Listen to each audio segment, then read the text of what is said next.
Kapan rahmatan lil alamin itu baru dapat diwujudkan?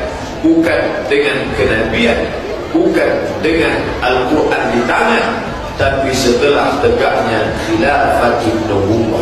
Selain daripada khilafatun nubuwah, khilafah ala minhajin nubuwah. Abdul Somad, gue mau nanya, katanya khilafah solusi. Nah terus gimana? Sejak Khalifah Umayyah hancur, kan kalah, dikalahkan sama liberal kan? Harusnya kan menang kalau memang khilafah solusinya. Tapi kok katanya solusinya gimana sih? Aku nggak mudeng, Ustadz Abdul Somad. Halal haram demokrasi. Kita pakai dulu sementara sistem kafir ini. Orang bilang kafir mana bisa? Sementara kalau semuanya sudah baik, kita pakai sistem Islam, naik khalifah. Itu Abdul Somad juga ngomongnya hebat banget. Kita ikutin saja demokrasi pemerintahan sekarang. Nanti kalau kita sudah berkuasa, kita ganti dengan khilafah. Enak aja. Siapa sih Somad ini? Sekolahnya di mana? Begitu ditangkap, ketakutan. Begitu ditangkap, ciut. Solusi penyelesaian umat ini hanya satu. Apa itu? Khilafah. Tegaknya khilafah, maka selesailah masalah. Takbir. Abdul Somad juga uas itu. Itu khilafah itu. Abdul Somad uas itu. Ustadz Abdul Somad itu.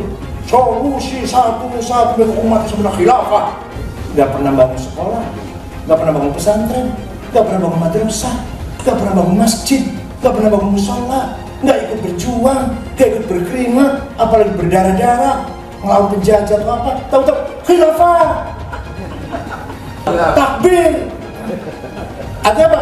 Artinya yang ngomong seperti itu orang yang tidak cerdas, alias jawab yang keras alias kami siap menegakkan khilafah. Siapa yang menolak Pancasila tangkepin. Kalau siapa yang bilang masih mau bicara Islam di negeri Indonesia nih, tangkepin. Karena kita Pancasila. Inti dari kepemimpinan Islam itu adalah menegakkan syariat. Nah, wadahnya itu adalah khilafah. Nggak ada yang lain. Nggak bisa dengan demokrasi, nggak bisa dengan yang lain. Wadahnya hanyalah khilafah. Karena itu yang telah diteladankan, dicontohkan dari baginda Nabi Muhammad Shallallahu Alaihi Wasallam. Perintah menegakkan khilafah itu nggak ada. Ini kan konyol banget, Pak. Orang-orang yang berjuang menegakkan khilafah itu sekonyol-konyolnya manusia.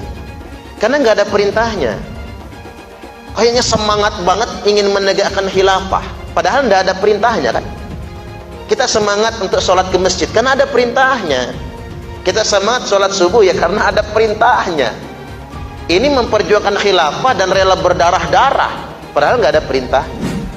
Sekarang mereka ngeles sama saya, Ustadz, emang nggak ada perintahnya, tapi kan nggak ada larangannya. Ngeles nih Pak. Udah ngaku dulu kan nggak ada perintahnya, tapi kan nggak ada larangannya. Gampang ngejawabnya.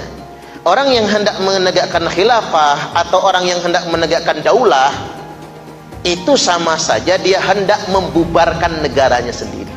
Disitulah letak larangannya, karena dia akan memberontak kepada negaranya sendiri. Bughot itu namanya. Khilafah adalah kepemimpinan umum bagi kaum muslimin di dunia ini untuk menerapkan syariat Islam dan mengemban dakwah ke seluruh alam. Ukhuwah Islam yang hakiki akan terwujud dalam tubuh kaum muslimin ketika umat Islam memiliki seorang pemimpin yang menyatukan mereka. Dengan khilafah, hukum-hukum Allah Subhanahu wa taala yang tertuang dalam Al-Qur'an dan As-Sunnah akan bisa diterapkan sehingga berbagai persoalan bisa diselesaikan. Sebelum lanjut videonya, jangan lupa like video ini dan subscribe channel ini serta nyalakan lonceng notifikasinya untuk mendapatkan fakta harian terbaru dari kami selanjutnya. Terima kasih. Abdul Somad juga uas itu. Itu khilafah itu. Abdul Somad uas itu. Ustadz Abdul Somad itu. Solusi satu-satu dengan umat itu sebenarnya khilafah. Kalau ada orang kok moderat, ya pasti orang cerdas, orang pintar, berpendidikan itu. Kalau orang nggak cerdas, nggak mungkin wasato. Ya karena kalau radikal itu nggak perlu cerdas.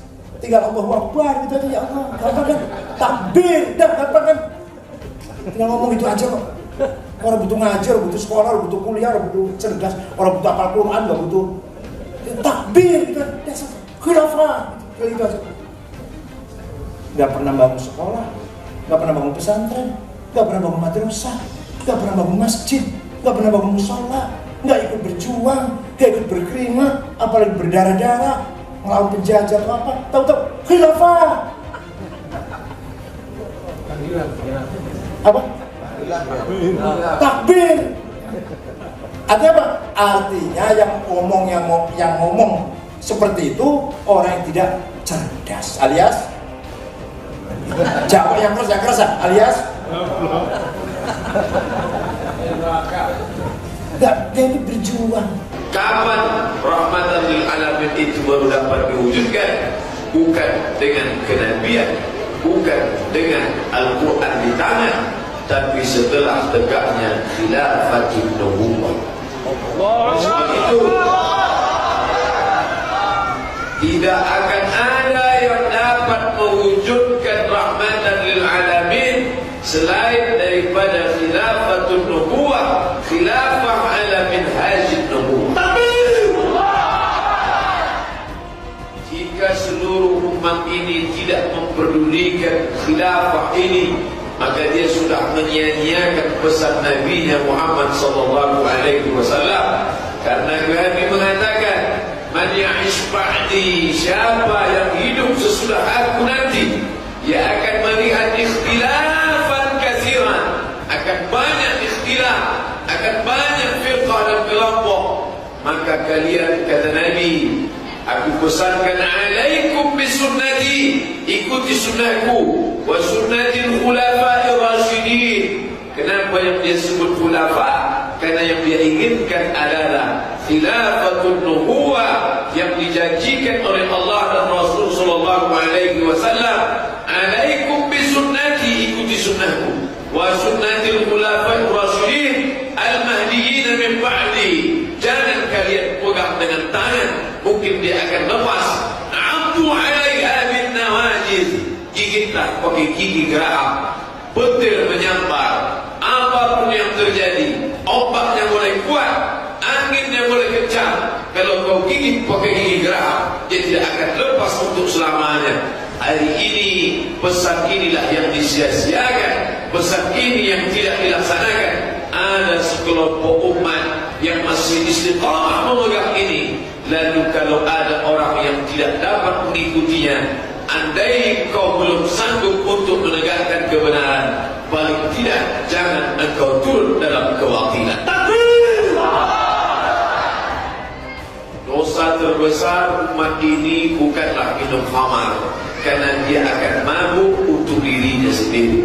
Andai ada orang berzina, mungkin mudarat itu hanya untuk 2 orang dan 2 keluarga besar.